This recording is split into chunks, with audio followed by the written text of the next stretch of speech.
بسم اللہ الرحمن الرحیم۔ خلاصہ قرآن، داعی قرآن مفتی عتیق الرحمن شہید رحم اللہ۔ شروع ہو رہی ہے سورہ قاف۔ اس سورت کے اندر بنیادی مضمون جو ہے وہ مرنے کے بعد زندہ ہونے کا مضمون ہے، اور اس کے ساتھ ساتھ قرآن کریم نے اقوام گزشتہ کا تذکرہ بھی طائرانہ انداز میں کیا ہے، اور پھر جنت اور جہنم کا کچھ تذکرہ کیا، اور قرآن کریم کے ذریعے سے بعض و نصیحت کرنے کا حکم دیا ہے۔ قاف والقرآن المجید، قرآن مجید کی قسم کھا کر کے اللہ فرما رہے ہیں بل عجبوا ان جاءهم منذر منهم فقال الكافرون هذا شيء عجیب۔ انہیں اس بات پر تعجب ہو رہا ہے کہ ان میں سے ایک ڈرانے والا آ گیا اور کہنے لگے کہ یہ تو بڑی عجیب بات لے کر کے آیا ہے۔ اذا متنا وكنا ترابا ذلك رجع بعید، کیا ہم جب مر جائیں گے اور مٹی ہو جائیں گے کیا دوبارہ بھی ہمیں اٹھا لیا جائے گا، دوبارہ کھڑا کر لیا جائے گا؟ قد علمنا ما تنقص الارض منهم وعندنا کتاب حفیظ۔ قرآن کہتا ہے تمہارا جسم زمین میں ڈالا جائے گا، اس جسم میں جو کمی آئے گی زمین کھاتی چلی جائے گی، ہمارے پاس اس کا علم موجود ہے، ہمارے پاس ایسی فائل موجود ہے تمہاری بنی ہوئی جس کے اندر تمہارے ایک ایک جز، ایک ایک ٹکڑے کا اس کے اندر لکھا ہوا اور اس پہ نمبر لگے ہوئے ہیں، لہذا تمہارے جسم کا کوئی اجزاء اور کوئی جز مجھ سے علیحدہ اور چھپ نہیں سکتا، میں ہر جز کو اکٹھا کر کے تمہیں دوبارہ انسان بنا کے کھڑا کر سکتا ہوں۔ موقع بنانا آگے کہیں جا کر کے تو انشاءاللہ العزیز اس مسئلے کو وضاحت سے بیان کریں گے۔ مرنے کی زندگی، مرنے کے بعد جو زندگی ملے گی کیسے ملے گی؟ قرآن کہتا ہے آسمان کو دیکھو، افلم ينظروا الى السماء فوقهم كيف بنيناها، آسمان کو دیکھو کیسے اس کو ہم نے بنا لیا۔ موقع بنانا آگے کہیں جا کر کے تو انشاءاللہ العزیز اس مسئلے کو وضاحت سے بیان کریں گے۔ مرنے کی زندگی، مرنے کے بعد جو زندگی ملے گی کیسے ملے گی؟ قرآن کہتا ہے آسمان کو دیکھو، افلم ينظروا الى السماء فوقهم كيف بنيناها، آسمان کو دیکھو کیسے اس کو ہم نے بنا لیا، وزيناها، اور اس میں ہم نے کیسے قمقمے لگا کر کے اسے خوبصورت کر دیا، وما لها من فروج، اتنا بڑا آسمان ہے کوئی بیچ میں دراڑیں نہیں ہیں، کسی قسم کے بیچ میں فاصلے نہیں ہیں، پورا آسمان ملا ہوا اس طریقے پر اللہ نے بنایا۔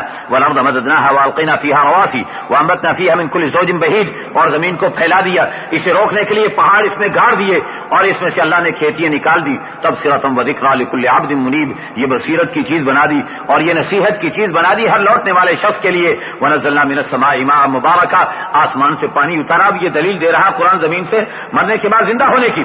ونزلنا من السماء ماء مبارکا، آسمان سے مبارک پانی اتارا، فانبتنا به جنات وحب الحصید، تو اس کے ذریعے سے اللہ نے باغات کو نکالا اور اس کے ذریعے سے اللہ نے دانے نکالے۔ والنخل باسقات لها طلع نضید، اور کھجوریں اللہ نے اس کے ذریعے سے پیدا کی، رزقا للعباد، بندوں کے لیے رزق بنا کر کے، روزی بنا کر۔ واحیینا به بلدۃ میتا، اور اللہ نے اس طریقے پر مردہ زمین کو زندہ کر دیا۔ کذالک الخروج، انسان تجھے بھی اسی طرح سے اللہ نکال دیں گے زمین میں سے۔ اللہ نے بتا دیا تیرے پیدا کرنے کا انداز۔ کذبت قبلہم قوم نوح واصحاب الرس وثمود، قوم نوح نے اور اصحاب رس و ثمود نے، عاد اور فرعون نے اور اخوان لوط نے، ان سب نے اپنے اپنے نبی کو جھٹلایا۔ کل کذب الرسل فحق وعید، ہر ایک نے رسولوں کو جھٹلایا تو اللہ کا عذاب ان پر آ کر کے رہا۔ افعینا بالخلق الاول، انسان تو کہتا ہے کہ اللہ مجھے دوبارہ کیسے پیدا کریں گے؟ تو مجھے بتا تو صحیح، کیا تجھے ایک دفعہ بنا کر کے ہم تھک گئے ہیں؟ کیسا عجیب انداز اللہ نے اختیار کیا۔ اللہ کہتے ہیں بھلا تجھے ایک دفعہ بنا کے میں تھک گیا جو دوبارہ نہیں بنا سکتا؟ اللہ کہتے ہیں وَلَقَدْ خَلَقْنَا السَّمَاوَاتِ وَالْأَرْضَ وَمَا بَيْنَهُمَا فِي سِتَّةِ أَيَّامٍ وَمَا مَسَّنَا مِن لُغُوبٍ، اللہ فرماتے ہیں آسمان و زمین اور جو کچھ آسمان و زمین میں ہے یہ سب کچھ میں نے 6 دن کے اندر مکمل کر لیا۔ وَمَا مَسَّنَا مِن لُغُوبٍ، اور مجھے ذرہ برابر بھی تھکن پیدا نہیں ہوئی۔ اللہ کہتے ہیں میں تو اتنا بڑا ہوں اور اتنی بڑی طاقت رکھنے والا ہوں، بھلا انسان تجھے دوبارہ بنانا میرے لیے کون سا مشکل ہے؟ یوم نقول لجہنم هل امتلأت وتقول هل من مزید، کل قیامت کا دن آئے گا ہم جہنم سے پوچھیں گے تو بھر گئی، لیکن جہنم کہے گی کہ اور بھی کچھ ہے تو لے آؤ۔ حدیث شریف میں آتا ہے کہ جہنم کی وسعتیں اتنی زیادہ ہوں گی کہ سارے گنہگار ڈال دیے جائیں گے تب بھی جہنم کا پیٹ نہیں بھرے گا۔ پھر وہ جتنے آدمی جہنم میں ڈالے گئے ان جیسے اتنے اور پیدا کر کے ڈالے جائیں گے، پھر بھی جہنم کا پیٹ نہیں بھرے گا۔ آخرکار اللہ رب العزت اپنا پیر اس کی طرف کریں گے اور اپنا پیر جہنم کی طرف کر کر کے جب کریں گے تو وہ جہنم سکڑتی چلی جائے گی اور قطن قطن کہہ کر کے سکڑ جائے گی، اور اس کے بعد وہ کہے گی کہ اللہ اب میں بھر گئی، اب میں بھر گئی۔ اس سے یہ اندازہ ہوتا ہے کہ جہنم کو اللہ نے کتنا وسیع کر کے بنایا ہے، جتنے بھی نافرمان آ جائیں جہنم کے اندر ان کے لیے گنجائش برقرار اور باقی رہے گی۔ باقی اللہ کا پیر کیسا، اللہ کے اعضاء و جوارح کیسے، یہ پیچھے میں ایک جگہ متشابہات کے بیان میں بیان کر چکا کہ وہ جیسے بھی ہیں اللہ کی شان کے لائق ہیں، ہم اس کی تفصیلات کے اندر نہیں جا سکتے، البتہ ہم اس پر ایمان لاتے ہیں جس بات کو قرآن و حدیث میں ذکر کر دیا گیا، ہمارا عقیدہ ہے کہ وہ برحق ہے، باقی جو ہماری سمجھ میں نہیں آتی وہ کیسی ہے، اللہ جیسی جانتے ہیں ویسی ہی ہے، ہمیں اس کا علم نہیں۔ آگے قرآن کہتا ہے کہ نحن اقرب الیہ من حبل الورید، اس انسان کی شاہ رگ سے بھی زیادہ ہم انسان کے قریب ہیں، اس لیے انسان دور دور کی چیزوں کو کیوں پکارتا ہے، اس اللہ کو پکار جو تیری شاہ رگ سے بھی زیادہ قریب ہے، تیرے ہر موقع پر تیرے کام آنے والا ہے۔ قرآن کریم نے آگے فرمایا ہے جنت اور جہنم کا تذکرہ کرتے ہوئے قرآن کہتا ہے کہ فاصبر علی ما یقولون وسبح بحمد ربک قبل طلوع الشمس وقبل الغروب، یہ کفار مکہ کچھ باتیں بناتے، اللہ کے نبی کے پر اعتراضات کرتے ہیں، اس لیے اللہ کیا تعلیم دے رہے ہیں کہ یہ جو کچھ کہتے ہیں آپ اس پر صبر کر لیجئے۔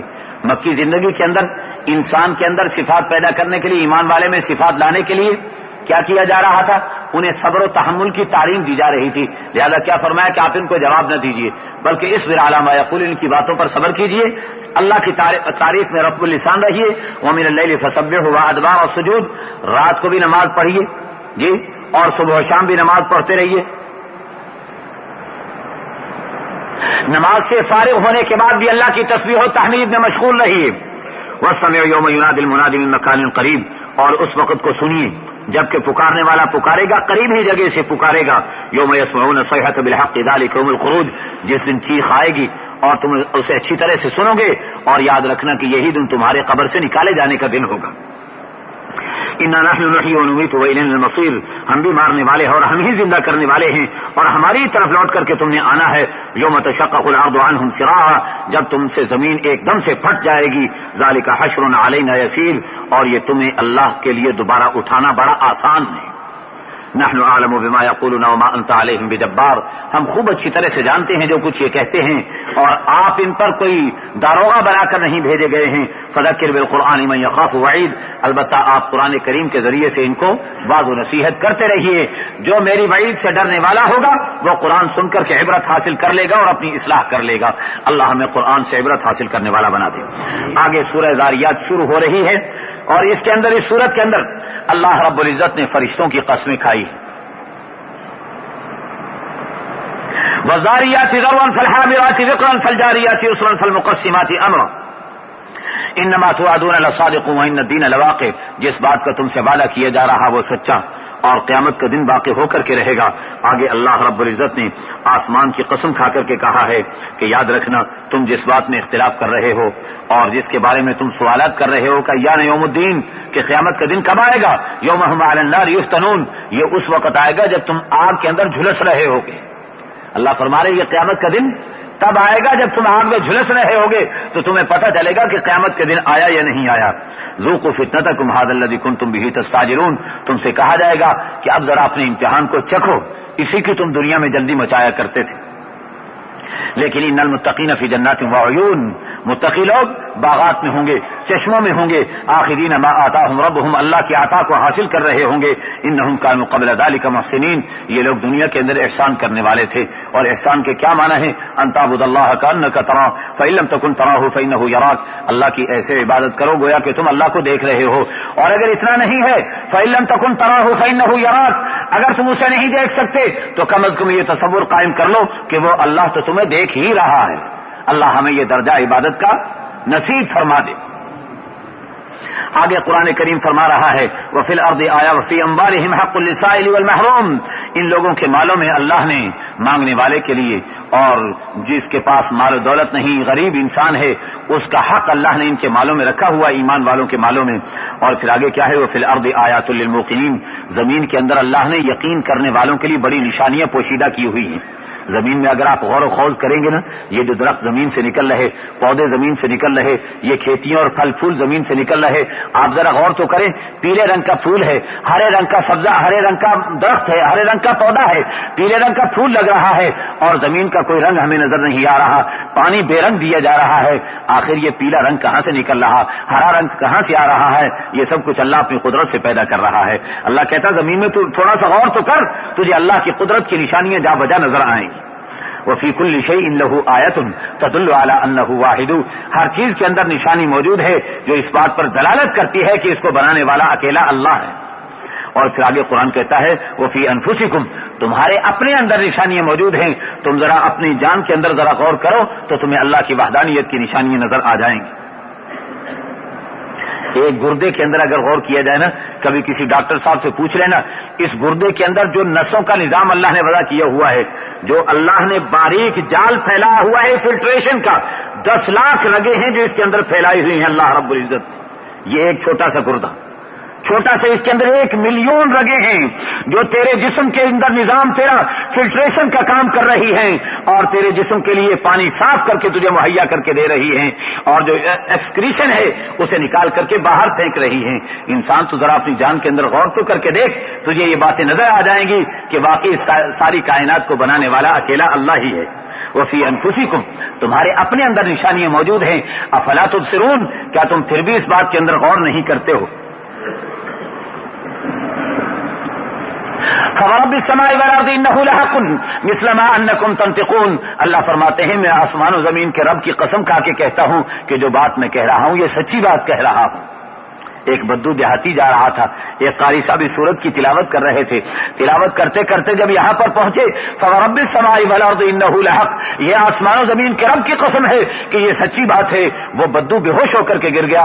جب اسے ہوش آیا تو کسی نے پوچھا کیا ایسی بات تجھے نظر آئی کہ تو بے ہوش ہو گیا؟ کہنے لگا میں نے غور کیا اور سوچا کہ میرا اللہ کیوں قسمیں کھا رہا ہے، میں نے دیکھا کہ میں اتنا گر گیا، اتنا بے اعتبارہ ہو چکا ہوں کہ میرے اللہ کو مجھے اعتماد میں لینے کے لیے قسمیں کھانی پڑ رہی ہیں۔ میرے دوستو کیا سمجھ تھی اس بدو اور دیہاتی کی، اللہ ہمیں یہ سمجھ نصیب فرما دے۔ اللہ قسمیں کھا کھا کے بتا رہے ہیں کہ دنیا والوں میں جو کچھ کہہ رہا ہوں، قرآن جو کچھ کہہ رہا ہے یہ برحق باتیں اور سچی باتیں ہیں۔ آگے قرآن کریم نے حضرت ابراہیم علیہ السلام کے مہمانوں کا تذکرہ کیا ہے۔ یہ مہمان وہ فرشتے تھے جو حضرت لوط علیہ السلام کی قوم پر عذاب لے کر کے آئے تھے۔ حضرت لوط علیہ السلام کی قوم ہم جنسی کے عمل کے اندر مبتلا تھی، وہ عمل جسے جمہوریت نے جائز قرار دیا، وہ عمل جسے آپ کے موجودہ دور کے نظام حکومت نے جائز قرار دیا، برطانیہ کی جمہوریت نے جس عمل کو قانونی طور پر جائز قرار دیا اس عمل میں قوم لوط مبتلا تھی اور انہیں عذاب دینے کے لیے ان فرشتوں کو بھیجا گیا تھا۔ یہ آ کر ابراہیم علیہ السلام کے مہمان ٹھہرے تھے۔ ابراہیم علیہ السلام تو بڑے میزبان، بڑے مہمان نواز تھے، دوڑے دوڑے گئے اور جا کر کے بچہ ذبح کیا اور ذبح کرنے کے بعد گوشت بھون کر کے لا کر کے سامنے رکھ دیا۔ اب وہ کھاتے نہیں، فرمایا کہ مالکم لا تاکلون، کیا بات ہوئی تم کھاتے کیوں نہیں ہو؟ میں تو تمہارے لیے لے کر کے آیا ہوں۔ انہوں نے کہا جی ہم کھانے والے لوگ نہیں، ہم کوئی انسان تھوڑا ہی ہیں، ہم تو اللہ کے فرشتے ہیں اور ہم آپ کو خوشخبری سنانے آئے ہیں کہ اللہ آپ کو بچہ عطا فرمائیں گے اور آگے ہم قوم لوط کے لیے جا رہے ہیں، قوم لوط علیہ السلام کو بچائیں گے اور ان کی قوم کو ہلاک اور تباہ و برباد کرنے کے لیے آئے۔ یہاں پر بڑا عجیب منظر سامنے آیا۔ حضرت ابراہیم علیہ السلام بوڑھے تھے، بیوی بھی بوڑھی ہو چکی تھی، اولاد کوئی نہیں تھی، تو وہ گھبرا گئے، پریشان ہو گئے کہ فسکت وجہہا وقالت عجوز عقیم۔ حضرت ابراہیم علیہ السلام کی بڑھیا نے، ان کی مائی صاحبہ نے جب یہ بات سنی تو چہرے پر دہتر مارنے لگی۔ فسکت وجہہا جیسے عورتوں کی عادت ہوتی ہے، چہرے پر دہتر مارنے لگی اور کہنے لگی کہ عجوز عقیم، ارے یہ تو بڈھی باج ہو چکی ہے، بھلا اس کے ہاں بچہ کیسے پیدا ہوگا؟ قالوا كذلك قال ربك، جواب کیا ملا کہ ایسے ہی پیدا ہوگا، تیرے رب نے یوں ہی فرمایا ہے، تیرا رب ایسے ہی تجھے بچہ عطا فرما دیں گے۔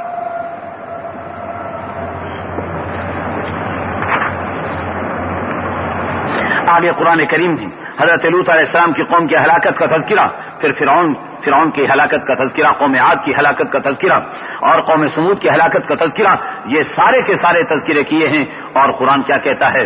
فَأَخَذْنَاهُ وَجُنُودَهُ فَنَبَذْنَاهُمْ فِي الْيَمِّ وَهُوَ مُلِيمٌ، ہم نے اس فرعون کو پکڑا اور اس کے لشکر کو پکڑا اور اسے اٹھا کر کے سمندر میں ڈال دیا اور یہ ملامت کیا گیا تھا کیونکہ اللہ کے حکم کو پورا کرنے والا نہیں تھا۔ قوم عاد کو تباہ کیا، قوم سمود کو تباہ کیا۔ اللہ فرماتے ہیں ارسلنا علیہم الریح العقیم، باج ہوا ہم نے ان پر چلا دی۔ قرآن کا بڑا عجیب انداز ہے، باج ہوا کا جملہ لفظ ایسا خوبصورت لفظ استعمال کیا ہے۔ باج ہونے کا مطلب کیا ہے کہ وہ ہوا جس پر سے گزرتی چلی جا رہی تھی اسے مارتی اور قتل کرتی چلی جا رہی تھی۔ ہوا گزرتی تھی اور پیچھے کسی زندہ انسان کا وجود باقی نہیں رہتا تھا۔ سائنسدانوں نے تو آج کیمیکل بم ایجاد کیے ہیں نا، کیمیائی گیس والے بم آج ایجاد کیے۔ اللہ نے یہ کیمیائی گیس ہزاروں سال پہلے چلائی اور قرآن کریم نے اس کا تذکرہ کر کے بتا دیا کہ سائنس والوں جہاں جا کر کے تمہاری ترقی ہو رہی ہوگی، تم ترقی کی انتہا سمجھو گے، قرآن کریم کی وہاں سے ابتدا ہو رہی ہوگی۔ قرآن کہتا ہے ارسلنا علیہم الریح العقیم، قرآن کریم فرما رہا ہے کہ ہم نے ان پر ایسی ہوا چلا دی جو جانداروں کو ختم کرتی چلی جا رہی تھی اور انہیں بے جان بناتی چلی جا رہی تھی۔ آگے قرآن کہتا ہے کہ آسمان کو ہم نے بنایا ہے، زمین کو ہم نے بنایا ہے، ومن کل شیء خلقنا زوجین لعلکم تذکرون، اور ہر چیز کا جوڑا وہ بھی ہم نے پیدا کیا ہے تاکہ تم نصیحت حاصل کر سکو۔ تمہاری سائنس کو آج پتا چلا، کیوں جی؟ میں یہ کہا کرتا ہوں کہ یہ جتنے سائنسی نظریات ہیں، یہ جتنی سائنسی باتیں ہیں، اللہ کی قسم اگر غور کرو گے تو ان کی بنیاد اور اصل تمہیں قرآن سے نظر آ جائے گی۔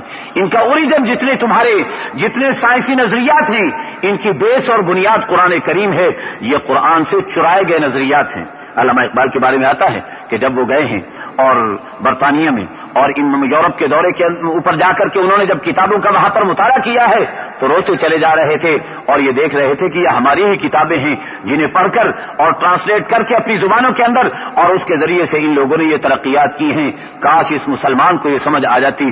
اور اس سے ایک یہ بھی پتہ چلتا ہے کہ یہ یہودی اور عیسائی جب دنیا کے اندر پھیلے ہیں تو انہوں نے علمی بددیانتی کا مظاہرہ کیا ہے کہ مسلمانوں کے علاقوں سے کتابوں کو چوری کیا ہے، اپنے علاقوں میں لے کر کے گئے ہیں اور ان کے ترجمے کیے ہیں، اور ترجمہ کرنے کے بعد ان کتابوں کے تذکرے ختم کر دیے اور ان باتوں کو اپنی طرف سے پیش کیا۔ یہ ادبی سرقہ کہلاتا ہے، علمی چوری کہلاتی ہے، جس کا یورپ بدترین چوری کا مرتکب ہوا ہے کہ انہوں نے اسلامی علوم و فنون کو اپنے ترجمے کر کے اور اپنی طرف منتقل کر کے بیان کر دیا اور اس کا حوالہ تک نہیں دیا کہ ہم نے اسے کہاں سے منتقل کیا ہے۔ لیکن آج اگر آپ غور کریں ان جدید نظریات کو قرآن کریم کی روشنی میں اگر آپ کو پرکھیں گے انہیں تو آپ کو نظر آئے گا کہ ہر نظریے کی بنیاد اس قرآن کریم سے ثابت ہو رہی ہے۔ آج تم نے کہا کہ میٹر اور اینٹی میٹر ہے، مائنس اور پوزیٹو دنیا پوری دنیا کے اندر موجود ہے۔ قرآن آج سے سینکڑوں سال پہلے 1400 سال پہلے اعلان کر رہا ہے وَمِن كُلِّ شَيْءٍ خَلَقْنَا زَوْجَيْنِ، ہر چیز کا جوڑا اللہ نے بنایا ہے لعلکم تذکرون، تاکہ تم نصیحت حاصل کر سکو۔ فَفِرُّوا إِلَى اللَّهِ إِنِّي لَكُم مِّنْهُ نَذِيرٌ مُّبِينٌ، اب تم کیا کرو ان ساری باتوں کو دیکھنے کے بعد اللہ کی طرف دوڑ پڑو، اللہ کے دربار میں آ جاؤ، میں تمہیں ڈرانے والا بن کر کے آیا ہوں۔ وَلَا تَجْعَلُوا مَعَ اللَّهِ إِلَٰهًا آخَرَ إِنِّي لَكُم مِّنْهُ نَذِيرٌ مُّبِينٌ، اللہ کے ساتھ کسی دوسرے معبود کو نہ بنانا اور میں تمہارے لیے ڈرانے والا بن کر کے آیا ہوں۔ كَذَٰلِكَ مَا أَتَى الَّذِينَ مِن قَبْلِهِم مِّن رَّسُولٍ إِلَّا قَالُوا سَاحِرٌ أَوْ مَجْنُونٌ، اور نبی اکرم صلی اللہ علیہ وسلم کو تسلی دی جا رہی ہے کہ ایسے ہی پہلے بھی جو بھی رسول آتا تھا تو اسے جادوگر اور مجنون بتایا جاتا تھا، لہذا آپ کو بھی اگر جادوگر اور مجنون کہا جا رہا ہے تو کوئی حرج کی بات نہیں، پہلے نبیوں کو بھی ایسے کہا گیا ہے۔ میرے نبی، یہ دعوت اللہ کی وادی فرخار ہے ہی ایسی کہ اس میدان میں جو بھی قدم رکھتا ہے اس کے سامنے یہ کانٹے بچھائے جاتے ہیں اور یہ رکاوٹیں ڈالی ہی جاتی ہیں، لہذا آپ ان رکاوٹوں کو قربانی کے ذریعے سے عبور کرتے چلے جائیے اور اللہ کا قرب حاصل کرتے چلے جائیے۔ قرآن کیا کہتا ہے وَذَكِّرْ فَإِنَّ الذِّكْرَىٰ تَنفَعُ الْمُؤْمِنِينَ، آپ یاد دہانی کرائیں مسلمانوں کو، اس لیے کہ ایمان والوں کو یاد دہانی کرانا فائدہ مند ہے اور فائدہ دینے والا ہے۔ وَمَا خَلَقْتُ الْجِنَّ وَالْإِنسَ إِلَّا لِيَعْبُدُونَ، انسان اور جنات کو اللہ نے اپنی عبادت کے لیے بنایا۔ اللہ فرماتے ہیں نہ میں ان سے رزق کا طلبگار ہوں، نہ ان سے میں یہ کہتا ہوں کہ مجھے روٹی کھلائیں، بلکہ ان اللہ هو الرزاق ذو القوة المتین، روزی دینے والا کون ہے؟ وہی اللہ روزی دینے والا، روزی عطا فرمانے والا ہے۔ فَإِنَّ لِلَّذِينَ ظَلَمُوا ذَنُوبًا مِثْلَ ذُنُوبِ أَصْحَابِهِمْ فَلَا يَسْتَعْجِلُونَ فَوَيْلٌ لِلَّذِينَ كَفَرُوا مِن يَوْمِهِمُ الَّذِي يُوعَدُونَ، ظالم لوگ جلدی نہ مچائیں اور یاد رکھیں ان کافروں کے لیے ہلاکت موجود ہے اس دن سے جس دن کا ان سے وعدہ کیا گیا ہے، یعنی قیامت کے دن ان پر ہلاکت آ کر کے رہے گی۔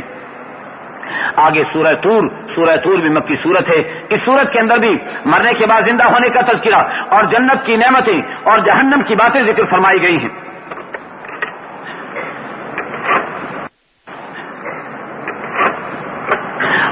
اور اس کے ساتھ ساتھ یہ اس صورت کے اندر یہ بتایا گیا ہے کہ جنت والے جب جنت میں جائیں گے تو انہیں کیا نعمتیں ملیں گی، اور جہنم والے جب جہنم میں جائیں گے تو انہیں کیا عذاب دیے جائیں گے۔ اور پھر تھوڑا سا قرآن کریم نے توحید والے عقیدے کو ذکر فرمایا ہے، توحید کا عقیدہ قرآن نے بیان کیا ہے، اور ان لوگوں سے کچھ سوالات کیے ہیں مشرکین مکہ سے، مختصر چلتے ہوئے ذرا نمونہ دکھاتے ہوئے آگے چلیں گے۔ قرآن کہتا ہے پہلے قسمیں کھا رہا ہے وَالطُّورِ وَكِتَابٍ مَّسْطُورٍ، کوہ طور کی قسم کھا رہا ہوں اور کتاب مستور کی قسم کھا رہا ہوں۔ کتاب مستور قرآن کریم ہے، جی فی رق منشور، جو پھیلی ہوئی کھال کے اندر لکھا ہوا ہے، والبیت المعمور، بیت معمور کی قسم کھا رہا ہوں، سقف مرفوع کی اس بلند چھت کی قسم کھا رہا ہوں، آسمان کی قسم کھا رہا ہوں، والبحر المسجور، اور آگ بھڑکائے گئے سمندر کی قسم کھا رہا ہوں۔ یہ بھی قرآن کا بڑا نظریہ ہے اور عجیب نظریہ۔ انشاءاللہ 30ویں پارے میں اگر موقع بنا تو سمندر میں آگ لگنے کی بات کا بھی تذکرہ کروں گا، جس کی قسم اللہ رب العزت یہاں پر کھا رہے ہیں۔ ان عذاب ربک لواقع، اللہ فرماتے ہیں ان ساری قسموں کے بعد تجھے میں اعتماد میں لے کر تجھے بتا رہا ہوں کہ ان عذاب ربک لواقع، تیرے رب کا عذاب واقع ہو کر کے رہے گا، ما لہ من دافع، اس عذاب کو ہٹانے والا کوئی نہیں ہوگا۔ تیرا عمل ہے جو تجھے بچا سکتا ہے، ورنہ یاد رکھنا اس عذاب سے تجھے بچانے والا کوئی نہیں ہوگا۔ یوم تمر السماء مورا وتسير الجبال سيرا فويل يومئذ للمكذبين۔ آگے جہنم کا تذکرہ کر کے قرآن کہتا ہے کہ جب ان لوگوں کو جہنم میں ڈالا جائے گا تو یہ دنیا میں کہتے تھے نا کہ یہ قرآن جادو ہے، اللہ کے نبی جادوگر ہیں، تو ہم ان سے کہیں گے افسحر ھذا، ارے جب جہنم میں جل رہے ہوں گے نا تو اللہ ان سے کہیں گے افسحر ھذا، یہ جادو ہے، دیکھتے نہیں، نظر نہیں آتا تم کو، یہی جادو ہے۔ افسحر ھذا ام انتم لا تبصرون، کیا یہ جادو ہے یا تمہاری آنکھیں پھوٹ گئیں، تمہیں نظر نہیں آ رہا ہے؟ قرآن کا انداز دیکھو کیسا انداز ہے قرآن کریم کا۔ اس وقت ان مجرمین کا کیا بنے گا، کیا جواب دے سکیں گے وہاں پر، اور آگے ایمان والوں سے کیا کہا جائے گا؟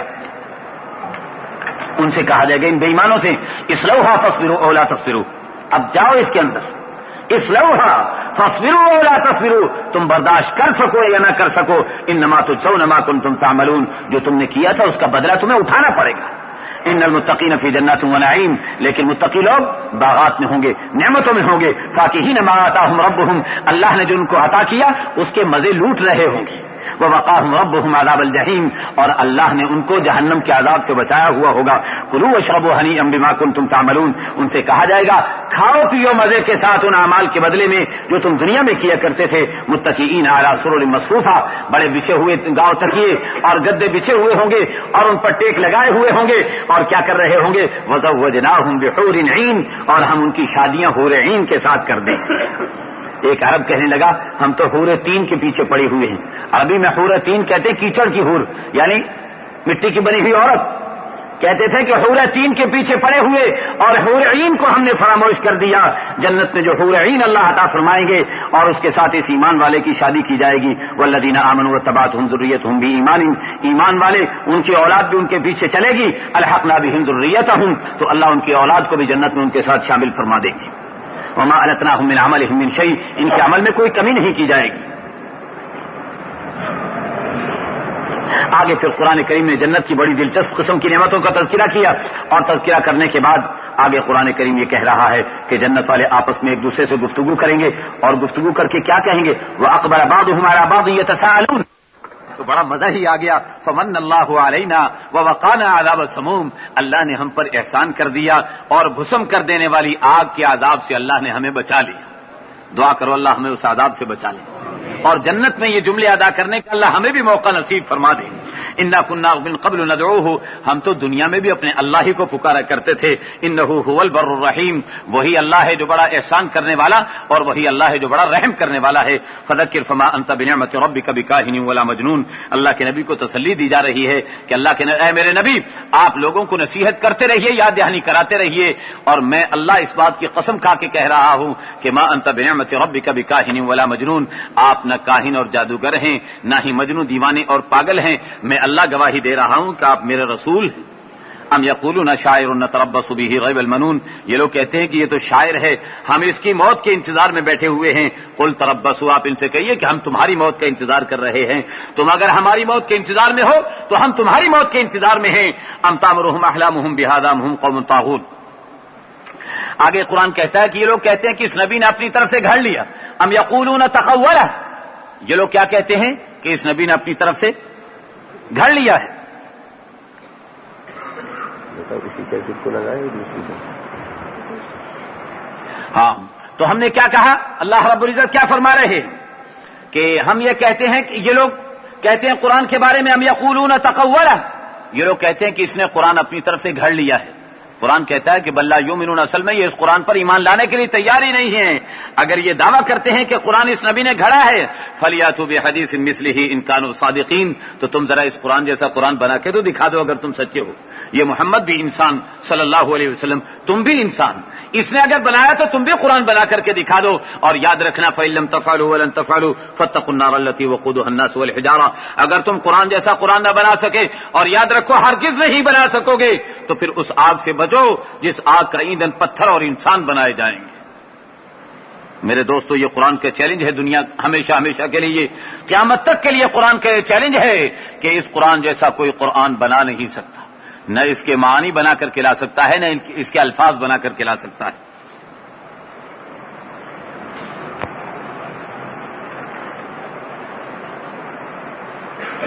قرآن کریم آگے کچھ سوالات کر رہا ہے، سارے سوالات کو میں ذکر نہیں کر سکوں گا، لیکن کچھ سوالات آگے کر رہا ہے. قرآن کیا کہتا ہے؟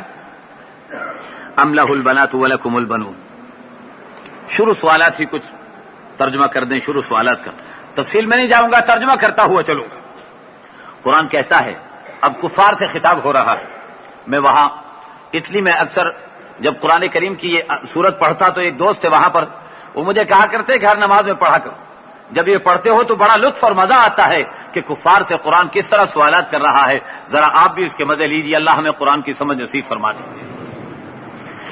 قرآن کیا کہتا ہے؟ ام خلقوا من غیر شیء ام هم الخالقون، کیا یہ بغیر کسی چیز کے یوں ہی پیدا ہو گئے ہیں یا انہوں نے خود پیدا کیا ہے؟ ام خلقوا السماوات والارض، کیا انہوں نے آسمان و زمین کو پیدا کیا ہے؟ بل لا یوقنون، اصل میں یہ یقین کرنے والے ہی لوگ نہیں ہیں. ام عندهم خزائن ربک ام هم المسیطرون، کیا ان کے پاس ان کے رب کے خزانے موجود ہیں یا یہ دنیا کے دروغے بنے ہوئے مسلط ہو رہے ہیں ہر چیز پر؟ ام لہم سلم یستمعون فیہ، کیا ان کے پاس کوئی سیڑھی ہے جس پہ چڑھ کر کے اللہ کی باتوں کو سن کے آتے ہیں یہ لوگ؟ ام لہم سلم یستمعون فیہ، کیا ان کے پاس کوئی سیڑھی ہے جس پہ چڑھ کر کے اللہ کی باتوں کو سن کے آتے ہیں یہ لوگ؟ فلیات مستمعہم بسلطان مبین، اگر ایسی ہی بات ہے تو کوئی واضح دلیل لے کر کے آئیں. ام لہ البنات ولکم البنون، کیا ان کے لیے بیٹیاں، ہاں اللہ کے لیے بیٹیاں اور ان کے لیے بیٹے. ام تسألہم اجرا فہم من مغرم مثقلون، آپ ان سے مزدوری مانگ رہے ہیں جو انہیں تکلیف ہو رہی ہے کہ یہ اس کے بوجھ تلے دبے چلے جا رہے ہیں. بھائی آپ یا تو ان سے پیسے مانگتے ہوں اور انہیں تکلیف ہوگی، جی مولوی پیسے مانگتا ہے اس لیے ہم اس کی بات کو سننے کے لیے تیار نہیں. ارے یہ مولوی تو بغیر پیسے کے تمہیں قرآن سنا رہا ہے، کوئی تم سے مطالبہ نہیں کرتا، پھر تمہیں یہ قرآن بھاری کیوں لگتا ہے؟ قرآن کیا کہتا ہے؟ ام تسألہم اجرا فہم من مغرم مثقلون، کیا تم ان سے مزدوری مانگتے ہو جس کے بوجھ کی وجہ سے یہ دبے چلے جا رہے ہیں؟ ام عندہم الغیب فہم یکتبون، کیا ان کے پاس غیب ہے جسے یہ لکھ کے لا رہے ہیں؟ ام یریدون کیدا فالذین کفروا هم المکیدون، کیا یہ لوگ مکر کرنا چاہتے ہیں اور جو لوگ کفر کرتے ہیں یہی مکر کیا کرتے ہیں؟ ام لہم الہ غیر اللہ، کیا ان کے لیے اللہ کے علاوہ کوئی دوسرا معبود ہے؟ سبحان اللہ عما یشرکون، اللہ پاک ہے اس سے جسے یہ شرک کرتے ہیں. آگے اسی طریقے پر قرآن کریم نے سوالات کرتے ہوئے آخر میں کہا واصبر لحکم ربک فانک بأعیننا، آپ اللہ کے حکم پر جمے رہیے اور آپ اللہ کی نگاہ میں ہماری نگاہوں کے سامنے ہیں. قرآن کیسی تسلی اپنے نبی کو دے رہا ہے. نبی کو کیا کہتے ہیں نا کہ بیٹا جا، میں دیکھ رہا ہوں تجھے، آگے بڑھنے کے لیے کہتے ہیں نا آگے بڑھو، میں دیکھ رہا ہوں، میں تیرے ساتھ ہوں. قرآن کیا کہتا ہے؟ واصبر لحکم ربک فانک بأعیننا، میرے نبی آپ ہمارے حکم پر جمے رہیے، آپ ہماری نگاہوں میں، ہم آپ کو دیکھ رہے ہیں. اور آگے کیا فرمایا؟